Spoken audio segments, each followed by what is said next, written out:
Échoué à la pointe du Tremblay dans la nuit du 3 au 4 février 2022, en plein passage du cyclone Batsirai, le Trestastar est l'une des vedettes, si ce n'est l'attraction phare du Sud sauvage.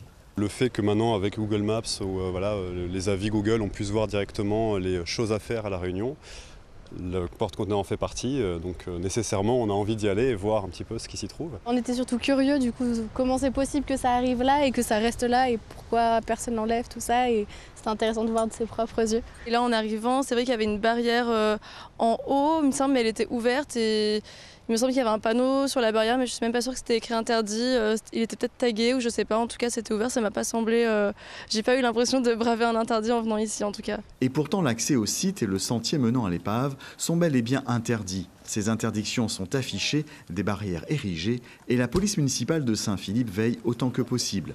Ses agents effectuent des rondes et se posent à l'entrée du sentier pour un rappel à l'ordre. Il y a un arrêté préfectoral, un arrêté municipal, une décision ONF qui interdisent tous l'accès à ce site pour protéger les personnes et empêcher que quelqu'un tombe à l'eau ou glisse sur le bateau. Alors, c'est des amendes derrière, hein ? Effectivement, c'est les amendes et effectivement la possibilité de se faire attraper par la police municipale. Et les dangers sont nombreux. La forte houle, le vent et un sol des plus friables peuvent causer bien des accidents.